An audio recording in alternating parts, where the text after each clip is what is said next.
Hi guys, இந்த வீடியோவில் நம்ம ஸ்காட் அட்கின் நடித்த ஒரு super hit blockbuster action மூவியை தான் ரீகேப் பண்ண போகிறோம். நம்ம சேனலோட வழக்கத்தை மாற்றாமல் ஒரு சூப்பரான ஃபைட் சீக்வன்ஸை பார்த்துட்டு வந்துருங்க அந்த படத்துலேருந்து. அதுக்கப்புறம் நம்ம மூவியை கண்டினியூ பண்ணலாம்.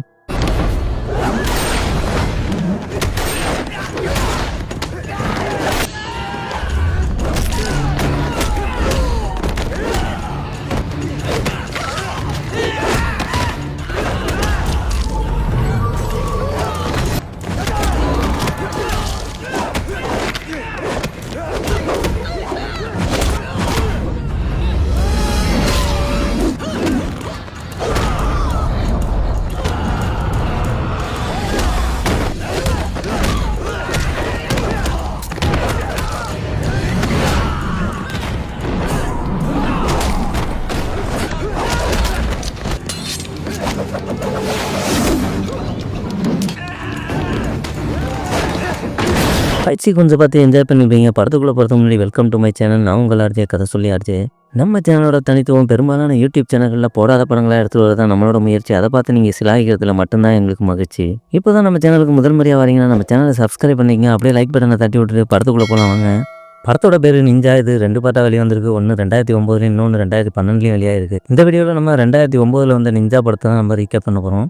இதை தொடர்ந்து அடுத்த வீடியோவாக நம்ம சேனலில் இதோட 2வது பார்ட்டையும் ரீகேப் பண்ணலான்னு இருப்போம். அதையும் நீங்கள் தொடர்ச்சியாக நீங்கள் பார்க்கலாம். இந்த படத்தோட ஒன்லைனர் என்னன்னு பார்த்தீங்கன்னா, வயசான ஒரு கராத்தே ஸ்கூல் மாஸ்டர் கடைசி நிஞ்சா வீரனோட அவனோட ஆயுதங்களை ஒரு பெட்டியில் வச்சு பத்திரமா பாதுகாத்து வராரு. இந்த பெட்டியை அடுத்ததாக ஒரு அதர்மத்துக்கு விலை போகாத ஒரு சிறந்த வீரன்ட்ட கொடுக்க நினைக்கல. இவரோட ஸ்கூலில் 2 டாப் கிளாஸ் மாணவர்கள் இருக்காங்க. அவங்க 2 பேரில் யாராவது ஒரு ஆள்கிட்ட கொடுக்க நினைக்கிறாரு. அப்போ 2 பேரையும் நேருக்கு நேர் மோத விடுறாரு. அப்போ வில்ல என்ன பண்ணுறான்னா, ஒரு கத்தி எடுத்து ஹீரோவை குத்தி கொல்ல பார்க்குறான். அப்போ குறுக்க வந்த மாஸ்டர், நீ மார்ஷியல் ஆர்ட்ஸோட விதிமீற பண்ணிட்ட, இனி இந்த ஸ்கூலில் நீ இருக்கக்கூடாது அப்படின்னு சொல்லி அவனை ஸ்கூலை விட்டு வெளியே அமைச்சிடுறாரு. அங்கேருந்து வெளில போன வில்லாம் கூலிக்கு கொலை பண்ணுற ஒரு அரக்கனா மாறிடுறான். சில காலம் கழிச்சு மாஸ்டர் ஒரு விழா நடத்தி ஹீரோவுக்கு இந்த பொட்டியை வழங்க போறாரு. அப்போ அந்த வில்ல வந்து குறுக்க வந்துடுறான். அந்த பொட்டியாடைய எத்தனை தலைவனா நான் சரிப்பேன் அப்படின்னு சொல்லி மாஸ்டர்கிட்ட சவால் விட, பயந்து போன மாஸ்டர் இந்த பொட்டியை ஹீரோட்ட கொடுத்து யூகேல உள்ள ஒரு மியூசியத்தில் வைக்க சொல்றாரு பாதுகாப்பா. அது தெரிஞ்சுக்கிட்டு அந்த வில்ல இங்கேருந்து கிளம்பி யூகேக்கு போறான். அங்கே போன வில்ல அந்த பொட்டியை அடைஞ்சானா இல்லை ஹீரோட்ட அடிபட்டு செத்தானாங்கிறது தான் அந்த படத்தோட முழு கதை. சும்மாவே சொல்லக்கூடாது. படம் சும்மா பட்டை கலப்புற மாதிரி ஃபைட் சீன்லாம் வச்சு அட்டகாசமாக நொறுக்கி விட்டுருக்குறாங்க. வாங்க இப்போ படத்துக்குள்ளே போகலாம். படம் ஓப்பன் ஆகிற இடம் ஜப்பானில் இருக்கிற ஒரு கராட்டே ஸ்கூல். அதில் மாஸ்டர் சென்சி அப்படின்றவர் அழிஞ்சு போகிற மார்ஷியல் ஆர்ட்ஸ் எல்லாத்தையும் தன்னோட ஸ்டூடெண்ட்ஸுக்கெல்லாம் கற்றுக் கொடுத்துட்டு இருக்கிறாரு. அங்கே பயிற்சி எடுத்துகிட்டு இருக்கிற ஸ்டூடெண்ட்டில் ஒருத்தி மாஸ்டரோட பொண்ணு நிமிக்கோ. அவளோட சேர்ந்து பயிற்சி எடுத்துருக்காரு நம்ம படத்தோட ஹீரோ கேசி. இவங்க 2 பேர் அப்புறம் பக்கத்தில் இருக்கிற ஸ்டூடெண்ட் எல்லாமே சேர்ந்து தீவிரமாக பயிற்சி பண்ணிக்கிட்டு இருக்கிறாங்க. அத்தோட கட் பண்ணி ஒரு பொட்டியை காமிக்கிறாங்க. அந்த பொட்டி என்னன்னு பார்த்தாக்கா, நிஞ்சா வீரர்கள் பயன்படுத்தின உடை மற்றும் அந்த வாள் மற்ற ஆயுதங்கள் எல்லாமே இருக்கிற ஒரு பொட்டி. அதை ரொம்ப பத்திரமா மாஸ்டர் பாதுகாத்துட்டு வராரு. இந்த இடத்துல நிஞ்சாவை பற்றின எல்லாத்தையும் பற்றி சொல்லிக்கிட்டு இருக்கிறாங்க.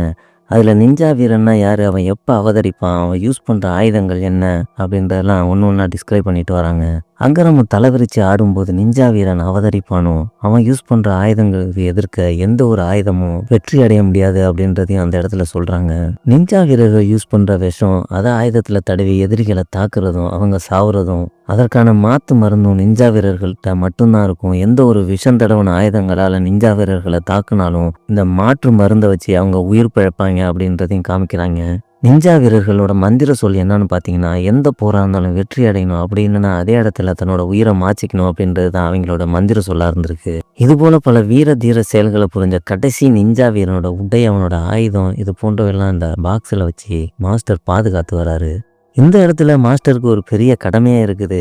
இவருக்கு அப்புறம் இந்த கராத்தே ஸ்கூலை வழி நடத்தவும் இந்த நிஞ்சா பாக்ஸை பாதுகாக்கவும் ஒரு சிறந்த வீரனை அவர் தேர்ந்தெடுத்தாகணுங்கிற கட்டாயத்தில் இருக்கிறாரு.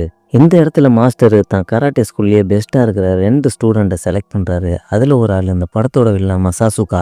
அவன் ஒரு சிறந்த வீரன், அவன் 100 பேராக இருந்தாலும் அடிக்கக்கூடிய ஆள் அப்படின்றத மாஸ்டர் சொல்கிறாரு. அதுக்கப்புறம் நம்ம ஹீரோ கேசியை பற்றி சொல்கிறாரு. இவன் அனாதையாக சின்ன குழந்தையாக வந்து நம்ம கராத்தே ஸ்கூலில் சேர்ந்தாலும் இவன் டிசிப்ளின், வீரம் எல்லாத்தையும் சிறந்த ஆளாக இருக்கிறான் அப்படின்னு சொல்லி அவனையும் பற்றி புகழ்ந்துட்டு அடுத்த தலைமுறைக்கு இவங்க 2 பேரில் ஒரு ஆளை தான் நான் ஆசானா நியமிக்க போகிறேன் அப்படின்னு சொல்லி மாஸ்டர் அந்த இடத்துல சொல்கிறாரு. மாஸ்டர் சொன்னதுலேருந்து இவங்க 2 பேரும் எப்படியாவது இந்த பொட்டியை நம்ம கைப்பற்றி ஆகணும் அப்படின்றதுல 2 பேரும் குறிக்கோளாக இருக்கிறாங்க. 2 பேரும் ராவு பகலும் பார்க்காம பயங்கரமாக பயிற்சி பண்ண ஆரம்பிச்சிடுறாங்க.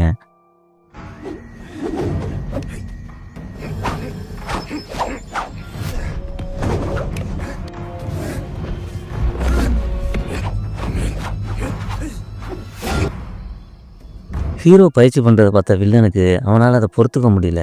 பயிற்சியை முடித்த ஹீரோ நைட்டு ரூமில் வந்து அவங்க அம்மாவோட இருக்கிற ஒரு ஃபோட்டோ எடுத்து பார்த்துக்கிட்டு இருக்கிறான். ஆக்சுவலாக இவன் யூகேவை சேர்ந்தவன். சின்ன வயசுலேயே அவங்க அப்பா இறந்துடுறாரு. அதுக்கப்புறம் அவங்க அம்மா விட்டுட்டு இந்த ஸ்கூலில் சேர்ந்தவன். இன்னும் அவங்க அம்மாவை போய் அவன் திரும்பி பார்க்கவே இல்லை.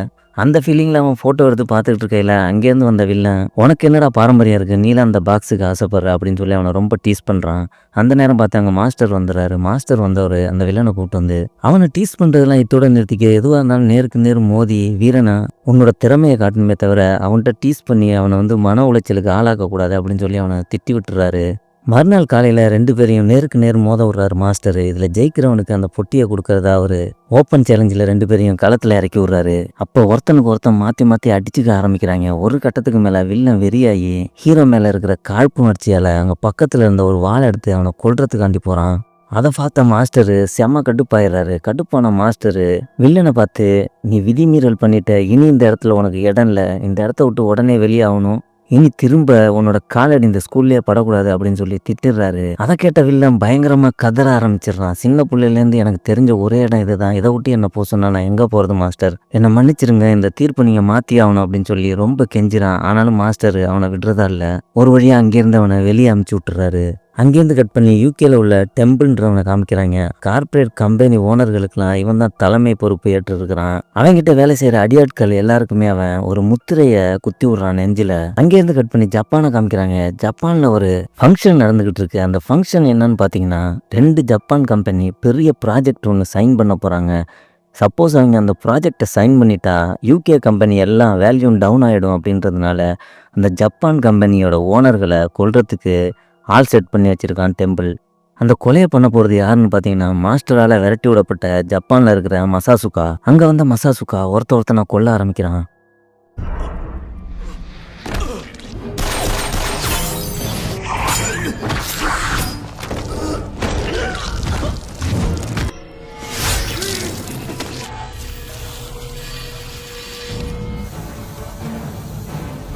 ஒரு வழியாக எல்லாரையும் தீர்த்து கட்டிட்டு டெம்பிள்கிட்ட சொல்கிறான், எல்லாரையும் நான் முடிச்சுட்டேன், நீ டிவி சேனல் நியூஸை பாரு அப்படின்னு சொல்லி அவன்கிட்ட சொல்கிறான். அங்கேருந்து கட் பண்ணி கராட்டே ஸ்கூலில் காமிக்கிறாங்க. கராட்டே ஸ்கூலில் இப்போ மாஸ்டர் அந்த பாக்ஸை வந்து கேசிக்கிட்ட ஒப்படைக்கிறதுக்காண்டி ஒரு பெரிய விழா ஒன்று நடத்திக்கிட்டு இருக்கிறாரு. அங்கே வந்துடுறான் மசாசுகா. வந்தவன் மாஸ்டர்கிட்ட, இந்த பாக்ஸை வச்சுக்கிறதுக்கு தகுதியான ஒரே ஆள் நான் தான், அப்படி இந்த பாக்ஸை என்கிட்ட ஒப்படைக்கலனா இதுக்காக நான் எத்தனை தலையை வேணாலும் எடுப்பேன் அப்படின்னு சொல்லி மாஸ்டர் சவால் விடுறான். மாஸ்டர் உடனே, கராட்டே ஸ்கூலுக்குள்ளே உன்னை யார் அனுமதிச்சது, யாரோட அனுமதியோட நீ உள்ளே வந்த, இங்கேருந்து உடனே வெளியே போ அப்படின்னு சொல்லி அவனை சத்தம் போட்டுடுறாரு. மசாசுகா, இந்த பாக்ஸை எப்படி நான் அடைஞ்ச தீர்வோம், உங்களால் முடிஞ்சதை பார்த்தீங்க அப்படின்னு சொல்லி மாஸ்டர்கிட்ட சவால் விட்டுட்டு அங்கேருந்து கிளம்பிடுறான். இதை கேட்ட மாஸ்டர் அங்கே இருக்கிற எல்லாரையும் கூப்பிட்டு ஒரு மீட்டிங்கை போட்டு, மசாசுகா 100 பேராக இருந்தாலும் அடிக்கக்கூடியவன், அவன் எப்படியா இருந்தாலும் இந்த பாக்ஸை கைப்பற்றிடுவான், அதனால இந்த பாக்ஸ் இனி நம்ம அங்கே வச்சுக்க கூடாது அப்படின்னு முடிவெடுத்து கேசி அவரோட பொண்ணு நமிக்கா அத்தோட சேர்ந்து ஒரு 4 பேரை யூகேக்கு அனுப்பி வைக்கிறாரு இந்த பாக்ஸோட.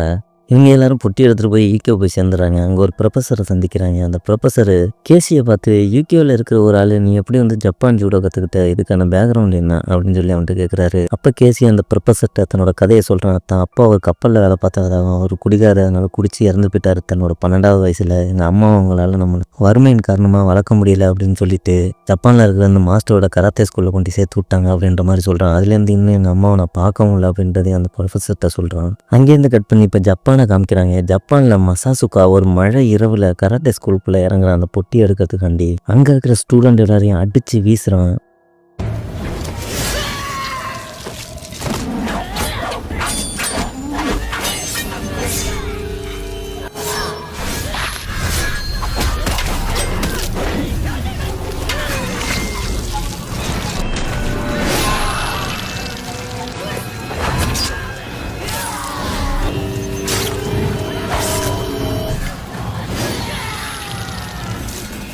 அடித்து முடித்தவன் கடைசியாக மாஸ்டர் இருக்கிற அந்த அறைக்குள்ளே போகிறான். இப்போ நேருக்கு நேரு மாஸ்டரை சந்திக்க 2 பேரும் ஒருத்தருக்கு ஒருத்தர் அடிச்சிக்க ஆரம்பிக்கிறாங்க.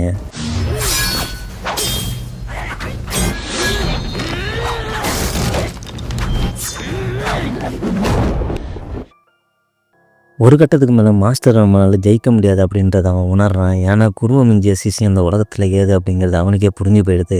இதுக்கு மேலே நம்ம குறுக்கு வழியை கையாண்டாதான் மாஸ்டரை ஜெயிக்க முடியும் அப்படின்றது அவனுக்கு தெரிஞ்சு போய் பக்கத்தில் எரிஞ்சுக்கிட்டு இருந்த மெழுகுவத்தியை வெட்டி சாய்க்கிறான். ரூமே ஒரே இருட்டா போக, ஆனால் மசாசுகா போட்டுக்கிற ஹெல்மெட்டில் டெக்னாலஜி கொண்ட ஒரு கிளாஸ் இருக்கு. அந்த கிளாஸ் எப்படின்னா இருளில் கூட அவனுக்கு தெளிவாக தெரியக்கூடிய ஒரு டெக்னாலஜி அதில் புகுத்தி இருக்கிறாங்க. அந்த டெக்னாலஜியின் உதவியோட அவன் நல்லா இருட்டில் உள்ளதை கிளியராக பார்க்குறான். மாஸ்டரும் சாதாரணமான ஆள் கிடையாது. இருட்டில் சத்தத்தை வச்சு எந்த திசையிலேருந்து ஆயுதம் வருது அப்படிங்கிறத துல்லியமாக கணிக்கக்கூடிய ஒரு யுக்தி தெரிஞ்சவர் தான் மாஸ்டரும். மாஸ்டரோட போராத காலம் அந்த நேரத்தில் மழை பெஞ்சிக்கிட்டு இருந்ததுனால அந்த சத்தத்தை அவரால் சரியாக கணிக்க முடியல. இந்த சமயத்தை சரியாக பயன்படுத்திக்கிட்ட மசாசுகா ஒரு சின்ன கூரிய ஆயுதத்தை தன்னோட வாயில் வச்சு ஊதி விட்டு மாஸ்டர் கழுத்தில் அடிக்கிறான்.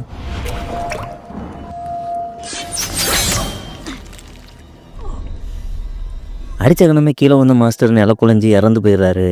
அங்கேருந்து கட் பண்ணி யூகேவை காமிக்கிறாங்க. அங்கே யூகே தொழிலதிபர் டெம்பிளை பார்த்து ப்ரெஸ்ஸுக்காரவங்களாம் 2 ஜப்பான் முதலாளிகள் இறந்ததை பற்றி கேள்வி கேட்குறாங்க. ஒரு வழியாக மழிப்பிட்டு அங்கேருந்து தப்பிச்சிடுறான் டெம்பிள். இப்போ மசாசுகாவுக்கு கேசி அவங்க குரூப் இந்த பாக்ஸ் எடுத்துக்கிட்டு யூகேக்கு வந்து தெரிஞ்சு போக உடனே அந்த டெம்பிளுக்கு கால் பண்ணி கேசியவும் அவனோட லவ்வரையும் உடனே பிடிக்க சொல்கிறான். உடனே டெம்பிளும் நீ எனக்கு உதவி பண்ணிருக்க, கண்டிப்பாக உனக்கு நான் உதவி பண்ணுறேன் அப்படின்னு சொல்லிட்டு காலை கட் பண்ணுறான். இப்போ கேசி அவங்க அம்மா அந்த அட்ரஸுக்கு போயிட்டு அவங்க அம்மாவை பற்றி விசாரிக்கிறான். அவங்க அம்மா இறந்துட்டதாக அங்கே இருக்கிற ஒரு லேடி சொல்கிறாங்க. அதை கேட்டவன் ரொம்ப சோகத்தோட அங்கேருந்து திரும்பி அங்கே இருக்கிற ரூமுக்கு வரான். ரூமுக்கு வந்து நிமிக்கோ கிட்ட அவங்க அம்மா இறந்துட்டதாக சொல்ல அதை கேட்ட நிமிக்கோ அவனுக்கு ஆறுதல் சொல்லிட்டு இருக்கிறா. அந்த சமயத்தில் இவங்களை தேடி அங்கே வந்து டெம்பிளோட ஆளுங்க ஒவ்வொரு ஆளாக சுட ஆரம்பிக்கிறாங்க.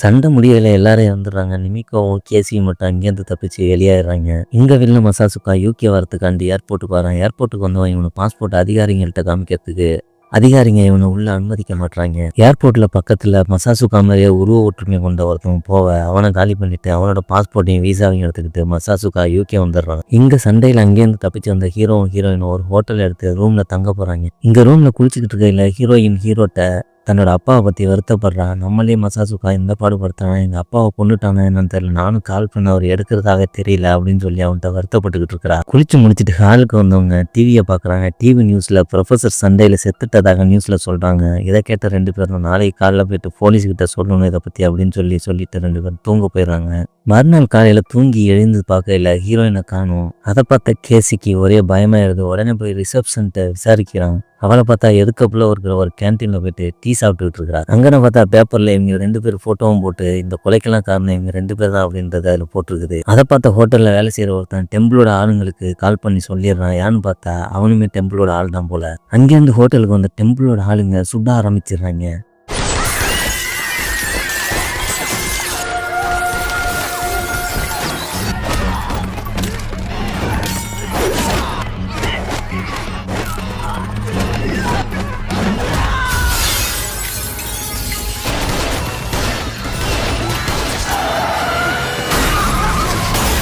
ரெண்டு பேரும் ஒரு வழியாக தப்பிச்சு ஓட இவங்களை விரட்டிக்கிட்டே பின்னாடியே கிளம்பிடுறாங்க. அவங்களும் ஒரு வழியாக போய் 2 பேர் ட்ரெயினில் ஏற அங்கேயும் வந்துடுறாங்க. அங்கே நடக்குது பெரிய ஃபைட்டு.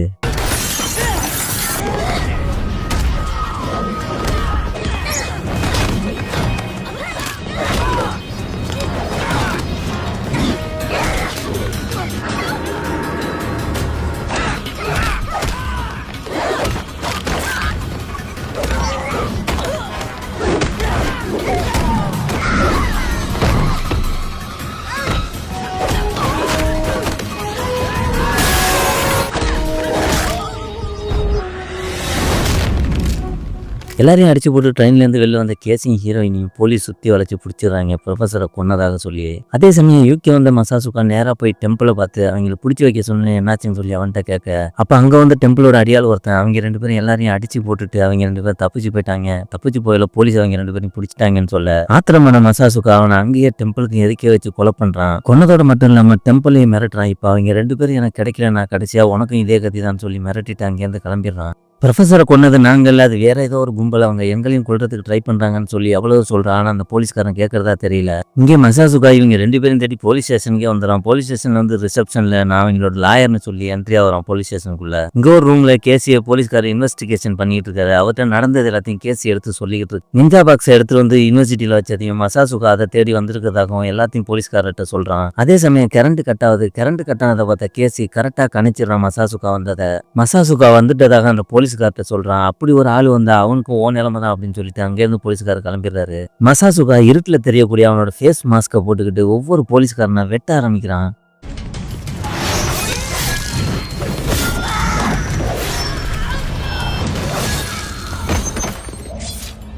இங்க தன்னோட விலங்க உடைக்க கேசி ரொம்ப தீவிரமா முயற்சி பண்ணிட்டு இருக்க இல்லையா, மசாசுகா நிமிக்கோவை விரட்டி போயிட்டு இருக்கிறான். அங்கேருந்து ஒன்னு நிமிக்கோ ஒரு முட்டு சேவத்துல போய் மாட்டிக்கிறா தனியா. இவ ஒரு கராத்தே போர்ஸ் கொடுக்க மசாசுகா ஒரே தட்டா அவன் மயக்கம் அடைஞ்சிடறா. அவளை தூக்கி தோல்ல போட்டுட்டு மாடிக்கு போயிடுறான். இந்த கேப்ல விலங்க உடைச்ச கேசி ஒரு கண்ணாடியை உடைச்சிக்கிட்டு நிமிக்கோவை தேடி மேல போறான். மேல போனவன் நேருக்கு நேரா மசாசுகாவை சந்திக்க 2 பேரும் மூர்க்கத்தனமா அடிச்சுக்க ஆரம்பிக்கிறாங்க.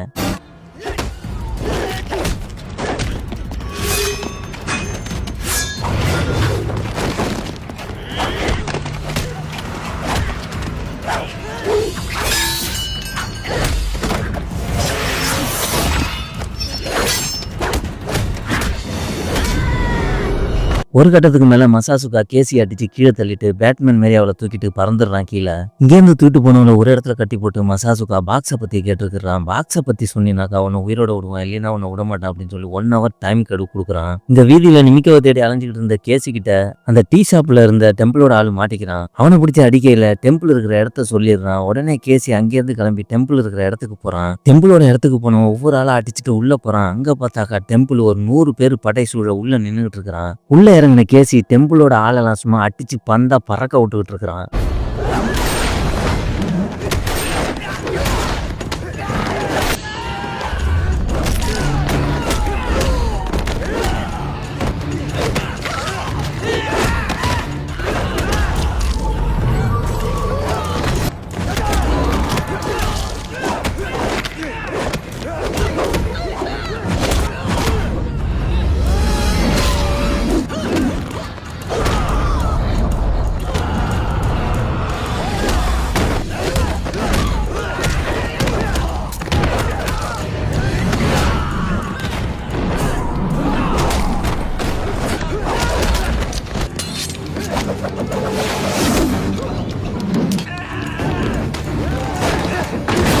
இந்த மசாசுகா கொடுத்த 1 hour நிமிக்கோவுக்கு முடிஞ்சு போயிடுது. அது வரைக்கும் அவள் பொட்டியை பற்றி எதுவும் வாயை திறக்காததுனால மசாசுகா அவளை கொல்றதுக்காண்டி கிட்ட போகிறான். அதே சமயம் சண்டை முடிய டெம்பிளை பிடிச்ச கேசி அவன் மூலியமா மசாசுகாவுக்கு ஃபோன் பண்ணுறான். கால் பண்ணவன் மசாசுகாட்ட நிமிக்கோவை விட்டுடு அப்படின்னு சொல்லி கேட்க, மசாசுகா அந்த பாக்ஸை நீ கொடுத்துட்டேன்னா நான் நிமிக்கோவை விட்டுறேன் அப்படின்னு சொல்லி சொல்கிறான். அதுக்கு டீலுக்கு ஒத்துக்கிட்ட கேசி உடனே பெட்டி எடுக்கிறதுக்காண்டி யூனிவர்சிட்டிக்கு போகிறான். ஒரு வழியா பொட்டி எடுத்து திரும்பின கேசி போலீஸ் ஆஃபீஸர்கிட்ட மாட்டிக்கிறான். கேசி போலீஸ் ஆஃபீஸர்கிட்ட நடந்ததெல்லாம் சொல்லி இந்த பாக்ஸை எடுத்துட்டு போனாதான் நிமிக்கோ காப்பாற்ற முடியும் அப்படின்னு சொல்லி அவன்கிட்ட சொல்றான். நீ சொல்றதுலாம் உண்மைன்னு சொன்னா மசாசுகாட்ட என்ன அழைச்சிட்டு போன்னு சொல்லி போலீஸ் ஆஃபீஸர் கேட்க, நான் அந்த பாக்ஸை எடுத்துட்டு போறேன், பின்னாடி உங்க ஆட்களை ஆச்சிட்டு வாங்கன்னு இடத்த சொல்லிட்டு அங்கிருந்து கிளம்பிடுறான் கேசி. போனவன் பாக்ஸை திறந்து மாஸ்டர் சொல்லி கொடுத்த சில மந்திரங்கள்லாம் பாராயணம் பண்ணிட்டு அங்கிருந்து பாக்ஸை எடுத்துட்டு மசாசுகா இருக்கிற இடத்துக்கு போறான். போனவன் மசாசுகாட்ட அந்த பாக்ஸை கொண்டு இறக்க அவன் நிமிக்கோவை விட்டுறான். நிமிக்கோ கேசி பக்கம் ஒடியார பாக்ஸை திறந்து பார்க்க மசாசுகாவுக்கு ஒரே ஷாக்கு. பாக்ஸுக்குள்ள பார்த்தா எதுவுமே இல்லை, எம்டி பாக்ஸை இறக்கி விட்டுருக்கான். நிமிர்ந்து மசாசுகா பார்க்க நிஞ்சா ட்ரெஸ்ஸை போட்டுட்டு சண்டைக்கு தயாரா வந்திருக்கிறான் நம்ம கேசி.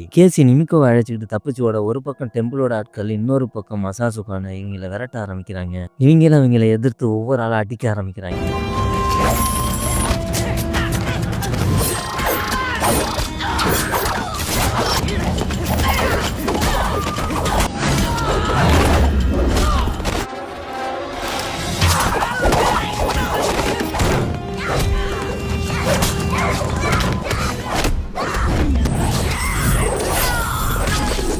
ஒரு கட்டத்துல மசாசுகா மாஸ்டரை கொண்டு அதே ஆயுதத்தை வச்சு நிமிக்கோ கழுத்துல அடிச்சிடறான். அடிச்சதுல கீழே விழுந்தோ உயிருக்கு போராடிக்கிட்டு இருக்கிறா.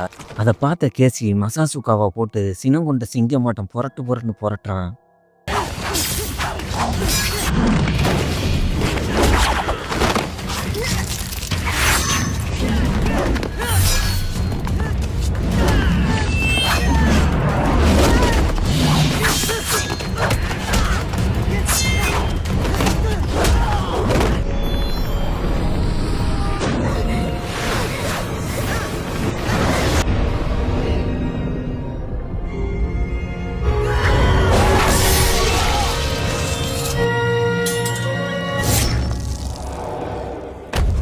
சண்டை முடிவில் மசாசுகாவை அடிச்சு போட்டவன் நிமிகோவுக்கு நிஞ்சா பாக்ஸ்ல இருந்த விஷம் முறிக்கிற மருந்தை கொடுத்து அவளை காப்பாத்துறான். திரும்பவும் மசாசுகா எழுந்து வர அவனை ஒரே விட்டு கழுத்துல கேசி அத்தோட அவன் ஜோலியை முடிச்சிடுறான். இப்போ இவங்க 2 பேரையும் பிடிச்சி வச்சிருந்த போலீஸ் ஆஃபீஸருக்கு உண்மை தெரிய வர அவங்க 2 பேர் பாஸ்போர்ட்டையும் கொடுத்து நீங்க 2 பேரும் ஊருக்கு கிளம்பிடுங்க அப்படின்னு சொல்லி அனுப்பிச்சு வச்சிடறாரு. ஜப்பான் வந்த நிமிகோவும் கேசியும் மாஸ்டரின் ஆசைப்படி அந்த கராட்டே ஸ்கூல் எடுத்து நடத்துறாங்க. இவங்க 2 பேரும் காதலிச்சுட்டு இருந்ததுனால திருமணம் செஞ்சுக்கிறாங்க.